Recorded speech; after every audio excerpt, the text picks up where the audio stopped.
Assalamu alaikum, my dear students. How are you all? I hope you all are fine and safe. This is your class 3 amazing science book, and I'm from Doina Public School. I'm going to explain you chapter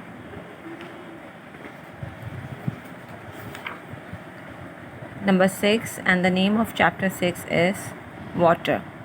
In this chapter we are going to study about the water and about water cycle and about the atmosphere. Okay, now page number 37, and the topic is water. Water is found in all three states of matter.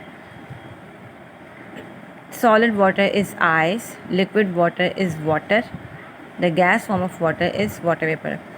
जैसे मैंने आपको chapter matter में आप लोगों को पढ़ा चुकी हूँ कि मैटर की 3 स्टेट होती हैं, सॉलिड, लिक्विड और गैस.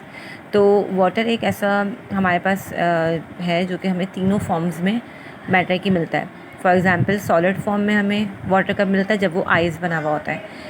उसके बाद लिक्विड जो सेकंड फॉर्म है मैटर की, उसमें हमें वाटर कब मिलता है? जब वो बिल्कुल लिक्विड फॉर्म में यानी वाटर की फॉर्म में मौजूद होता है, अपनी असल फॉर्म में. उसके बाद थर्ड फॉर्म हमारी आती है स्टेट्स ऑफ मैटर की, गैस. पहली कौन सी थी? सॉलिड.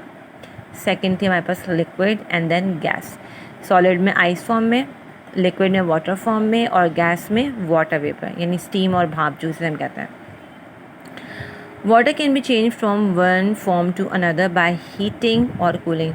हम पानी की फॉर्म को यानी वाटर को किस फॉर्म में चेंज कर सकते हैं? किन दो तरीक़ों से? एक हीटिंग के प्रोसेस से और एक कूलिंग के प्रोसेस से.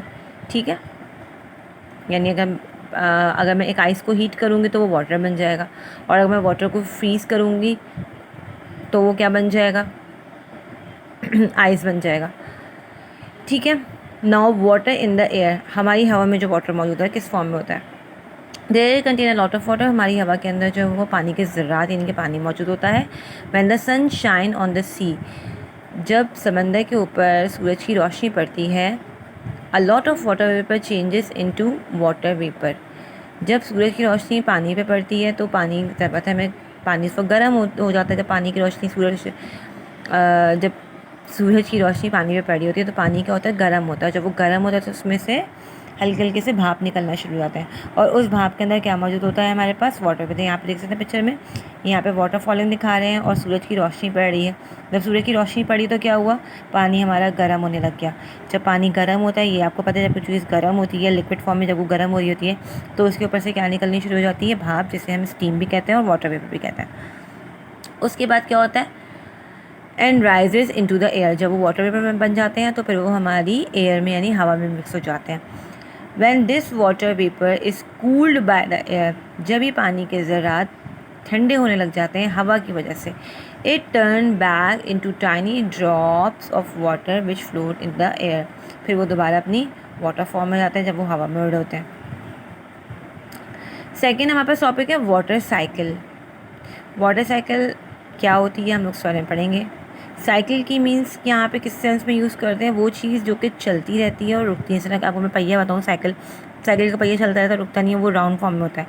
तो यहाँ पे ये बता रहे हैं वाटर साइकिल यानी जो कभी रुकती नहीं और हमेशा चलती रहती है. क्या है water cycle? High in the sky it is very cool. हमें पता है कि आसमान के ऊपर की जो जगह है, जो एटमॉस्फेयर है, वो क्या होता है? ठंडा होता है.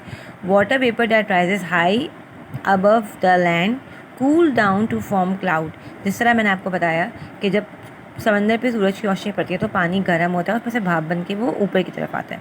अब जाहिर बात है, वो ऊपर की तरफ आता है तो हमें पता है कि ऊपर की सतह जो है हमारी वो थोड़ी ठंडी होती है, और जब वो ठंडी होती है तो आहिस्ता आहिस्ता वो जो सारे वाटर वेपर्स होते हैं वो जमा होकर क्या बनाने शुरू कर देते हैं? क्लाउड्स यानी बादल. Cloud contain million of tiny drops of water. उन क्लाउड्स के अंदर और मज़ीद जो है वो ड्रॉप्स ऑफ वाटर आके जमा होते रहते हैं यानी कि water vapours. When cloud cool as a pass over a mountain, the tiny drop of water join up to form bigger drops of water. जब ये क्लाउड्स में सारे आके और मज़ीद जब हमारी ज़मीन से जो है वो वाटर वेपर्स ऊपर की तरफ जाते हैं, वो मज़ीद जाके ऊपर ठंडे होते हैं और फिर मज़ीद जाके और क्लाउड्स के अंदर जाके ज्वाइंट हो होते हैं, वो वाटर वेपर्स मज़ीद उनकी तादाद बढ़ती जाती है. यानी पानी का जो लेवल होता है क्लाउड के अंदर वो आहिस्ता आहिस्ता बढ़ता जाता है. क्यों? क्योंकि इसके अंदर वाटर वेपर्स आके मज़ीद जमा होते जा रहे हैं. These bigger drop of water are too heavy to float in the air. जब वो बादल बिल्कुल अपने अंदर पानी अच्छा खासा स्टोर कर लेते हैं, यानी जो वाटर वेपर्स होते हैं वो उसके अंदर आके जमा होते रहते हैं और जमा होते रहते हैं, और एक टाइम पे आके वो इतने हैवी हो जाते हैं कि उनको फ्लोट करना मुश्किल हो जाता है हवा में. So they fall to the ground and it's rain. तो वो पानी फिर ज़मीन पर आके गिरने लग जाता है, जिससे हम रेन कहते हैं. यहाँ पे अगर मैं आपको वाटर साइकिल की पिक्चर दिखाऊँ तो आपको ये पूरा समझ में आ जाएगा. देखें, वाटर साइकिल एक ऐसी है कि आपको बनानी भी आनी चाहिए. यहाँ से आप पूरी इसकी प्रैक्टिस करें क्लास 3 के लिए, और इसकी जो पूरे यहाँ पे ये जो लेबलिंग दी हुई है आपको पूरी प्रॉपर याद होनी चाहिए. यहाँ पे आपको दिखाती हूँ, दिखा रहे हैं यहाँ पे सी है. सी पे क्या पड़ रही है? सूरज की रोशनी. ठीक है, जब सूरज की रोशनी पड़ रही है तो इसमें से गर्म हवा जो कि निकल रही है भाप की फॉर्म में, इसे हम कह रहे हैं वार्म एयर राइज. अब हमें पता है कि हमारी जो एयर है, जो स्टीम निकल रही है, जो पानी में से निकल रहा है, तो उसमें क्या मौजूद है? वाटर वेपर्स मौजूद है. अब जब वो ऊपर जा रहे हैं हवा के ऊपर, तो हमें पता है कि ऊपर का जो हमारी पोर्शन है एटमॉस्फेयर का वो ठंडा होता है. वाटर वेपर कूल्स यहाँ पे ठंडे होने जाते हैं टू फॉर्म क्लाउड, और फिर आहिस्ता आहिस्ता वो क्लाउड बनाने शुरू कर देते हैं. उसके बाद क्या होता है? Heavy drop of water come down as rain. जैसा मैंने आपको बताया कि इसके अंदर क्या है, यहाँ से मज़ीद इसके अंदर आके जो है वाटर वेपर्स जमा होते जा रहे हैं. फिर एक वक्त में क्या आता है, वाटर वेपर्स इसके अंदर पूरे भर जाते हैं और क्लाउड उन पानी का वज़न ज़्यादा देर तक बर्दाश्त नहीं कर पाता, और फिर आहिस्ता आहिस्ता उन क्लाउड से पानी गिरना शुरू हो जाता है. यहाँ पर आप देखते हैं heavy drops of water come down as rain, यानी कि रेन की फॉर्म में बादलों में से गिरने लग जाता है. अब क्या होता है, अब हमें पता है कि आजकल बारिश हो रही है. अब हम क्या कर रहे हैं कि हम ये प्लानिंग कर रही है हुकूमत हमारी कि जो पानी है वो समंदर की तरफ ले के जाया जा सके, क्योंकि यहाँ पे हमारा प्रॉपर सेवर सिस्टम नहीं बना हुआ है. खैर, यहाँ पे पिक्चर में क्या दिखा रहे हैं, फिर जब वो पानी आके ज़मीन पे गिरा तो ज़मीन में क्या हुआ, ये छोटे छोटे स्ट्रीम्स होते हैं, छोटे छोटे बने होते हैं, इनके ज़रिए वो वापस जो है वो समंदर में चला जाता है, और फिर दोबारा वाटर वेपर बनते हैं, फिर दोबारा वो क्लाउड बनते हैं, दोबारा क्लाउड में वाटर भरता है, फिर दोबारा रेन होती है, फिर दोबारा वो रेन के ज़रिए ज़मीन पे आता है, फिर उस ज़मीन से दोबारा समंदर से मिल जाता है. और इस तरह ये साइकिल जो है पूरी हमारी वाटर साइकिल चलती रहती है. अब समझ में आया आपको कि किस तरह एक बारिश होती है, किस तरह बारिश का पानी वापस ज़मीन में आता है, ज़मीन से होते हुए दरिया, समंदर या दरिया में जाके फिर वो दोबारा वाटर वेपर बनता है, फिर वो पूरी हमारी साइकिल जो है वो चलती रहती है. ठीक है, ये पूरा मैं आपको यहाँ तक बता चुकी हूँ. Now types of moisture in the atmosphere. Moisture और water vapour in the atmosphere form cloud, fog and humidity. It also form rain, snow and hail. अब यहाँ पे अलग अलग तरह के हमें फॉर्म्स दिखा रहे हैं एटमॉस्फेयर में, किस तरह के मॉइस्चर्स मौजूद होते हैं. जब बारिश होती है वाटर वेपर होते हैं, ह्यूमिडिटी होती है, फॉग धुंध सी छा जाती है, क्लाउड्स की फॉर्मेशन ज़्यादा होनी शुरू हो जाती है, क्योंकि जितना अच्छा हमारा वेदर होता है, ठंडा और रेनी वेदर होता है, तो उसमें क्लाउड भी ज़्यादा बन रहे होते हैं, फॉग धुंध छाने लग जाती है. ठीक है, हवा में नमी होने लग जाती है. Mist and fog. Sometimes on a cold clear night cloud may form near the ground.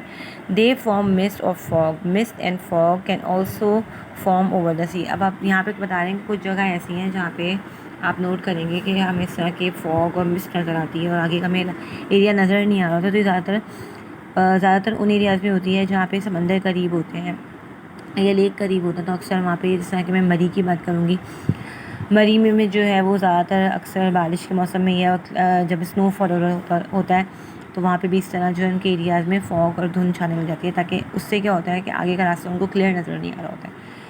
ठीक है, इससे ये भी इसका ताल्लुक जो है हमारे किससे होता है? एटमॉस्फेयर से. नेक्स्ट टॉपिक है हमारे पास snow and ice. When it is very cold, जब बहुत ज़्यादा ठंड हो जाती है, the tiny drop of water in the cloud can freeze. अब मैंने आपको जिस तरह जिक्र किया मरी का, तो वहाँ पे क्या होती है? बर्फ़बारी होती है. वो बर्फ़बारी कैसे होती है? क्योंकि मरी या किसी भी ठंडे इलाके की बात करूँ तो वहाँ का एटमॉस्फेयर इतना ठंडा होता है कि वो जो यहाँ पे जो मैं आपको बताई थी ना कि वाटर वेपर क्लाउड में जमा होता है, अब वहाँ पे इतनी ठंडक होती है कि ये जो वाटर वेपर्स होते हैं इनके अंदर बर्फ़ बननी शुरू हो जाती है इन्हीं क्लाउड्स के अंदर. देखें, tiny drop of water in cloud can freeze. Cloud के अंदर जो टाइनी ड्रॉप ऑफ वाटर होते हैं वो फ्रीज भी होने लग जाते हैं. They form ice. बर्फ़ बनने शुरू हो जाते हैं. Each little piece of ice is called crystal. हर छोटा सा हिस्सा जो आइस का है वो क्या कहलाता है? Crystal. The ice crystal grow bigger, they fall to the ground as snowflake. फिर जब वो आइस क्रिस्टल, वो भी जब इस तरह के यहाँ पे दिखा रहे हैं क्रिस्टल का, यहाँ पे आपको शेप दिखा रहे हैं कि जब वो भी पूरा भरना शुरू होता है क्लाउड के अंदर, तो फिर वहाँ पे स्नोफ्लेक्स होने शुरू हो जाते हैं. Now ground water. What is ground water? ज़मीन के अंदर जो पानी होता है उसकी बात की जा रही है यहाँ पे। As rain water flow along the ground some of it soak and into the ground. जब बारिश होती है तो हमें पता है कि ज़मीन के पानी जो है वो ज़मीन पर गिरा होता है, तो कुछ पानी ऐसा होता है जो ज़मीन के अंदर जज्ब हो जाता है, वो अपने अंदर उसको एब्जॉर्ब कर लेता है। It gather in the space between the rocks. या तो क्या होते हैं, पहाड़ों में देखते हैं अक्सर आप पहाड़ों में दरारें पड़ी हुई होती हैं या पहाड़ों में जगह होती है, तो अक्सर वो पानी जो है पहाड़ों के अंदर जाके भी जमा होना शुरू हो जाता है। This water is called ground water. ये वाटर हमारे पास क्या कहलाता है, जो बारिश के ज़रिए आके ज़मीन पे एब्जॉर्ब कर लेता है या पहाड़ों के बीच में मौजूद होता है, उसको हम क्या बोलते हैं, ग्राउंड वाटर। ठीक है। Now next is spring. A spring is a place where ground water flow out a hole or crack in the ground. Spring की जगह जगह जो ऐसे ग्रीनी टाइप के इलाके होते हैं, वहाँ पे क्या बता रहे हैं कि या तो वो वाटर जो है वो इस तरह देखें बहाव सुराख यहाँ पे कुछ होते हैं जो प्रॉपर अपने अंदर पानी एब्जॉर्ब नहीं करता, तो उसके ज़रिए पानी बहता हुआ ज़मीन से या किसी भी होल या क्रैक से जो वो पानी बाहर आके ज़मीन पे गिरना शुरू हो जाता है। ठीक है। इसके अलावा दूसरा हमारे पास है well. Sometime we dig deep holes in the ground to reach the groundwater. This deep hole is called a well. अच्छा, यहाँ पे एक वेल का जिक्र कर रहे हैं, यानी कि कुआं। कुछ लोग क्या करते हैं, ज़मीन को इतना उसको होल करते हैं ज़मीन के अंदर कि वो ज़मीन के अंदर जो पानी होता है वो वहाँ से निकलना शुरू हो जाता है, और इस चीज़ को जो है वो हम कहते हैं वेल। और ये वाला पानी जो है नॉर्मली लोग अपनी ज़रूरत के लिए इस पानी को इस्तेमाल कर रहे होते हैं। ठीक है। Now move on to page number 40। How do we use water. हम वाटर का इस्तेमाल कहाँ कहाँ करते हैं। सबसे पहले most important point, for drinking. हम पानी का इस्तेमाल किसके लिए करते हैं, पीने के लिए। इसके बाद watering the plant in our garden and field. इसके अलावा पानी का इस्तेमाल हम कहाँ करते हैं, गार्डनिंग वगैरह में पौधों को देने के लिए, फसलों में पानी का इस्तेमाल किया जाता है। फायर फाइटिंग, आग बुझाने के लिए जो फायर फाइटर इस्तेमाल करते हैं। इसके अलावा बोटिंग एंड सेलिंग में पानी का इस्तेमाल हो रहा होता है, बाथिंग और वॉशिंग। ठीक है। यहाँ पे पिक्चर्स भी दिखा रहे हैं कहाँ कहाँ पानी का इस्तेमाल किया जा रहा है, सेलिंग में, drinking, for fire fighting and bathing. ठीक है। यहाँ पे हम पानी का इस्तेमाल करते हैं। हमने इस चैप्टर में किस बारे में स्टडी करा था, वाटर के बारे में। सबसे मेन टॉपिक जो हमारा इसमें है वो है वाटर साइकिल, जो कि आपको पता होनी चाहिए कि वाटर साइकिल क्या होती है, किस तरह पानी वाटर पेपर में बनता है, फिर वो क्लाउड में तब्दील होता है, और क्लाउड के बाद उसमें जब मज़ीद पानी भर जाता है तो फिर वो एज अ रेन फॉर्म में वो पानी ज़मीन पर आके नीचे गिरना शुरू हो जाता है। उसके फिर आगे हमने टाइप ऑफ मॉइस्चर पढ़ा, इसमें मिस्ट एंड फॉग पढ़ा, snow and flakes, snow and ice पढ़ा, देन ग्राउंड वाटर ज़मीन के पानी होता है। इसके अलावा स्प्रिंग में पढ़ा जो होल के ज़रिए पानी बाहर आके ग्राउंड पे गिरना जाता है। देन वेल, जो कि कुएँ का हम लोग इस्तेमाल करते हैं पानी के लिए। आई होप यहाँ तक आपको चलो समझ में आ गया होगा। See you in my next video. Take care all. अल्लाह हाफिज़।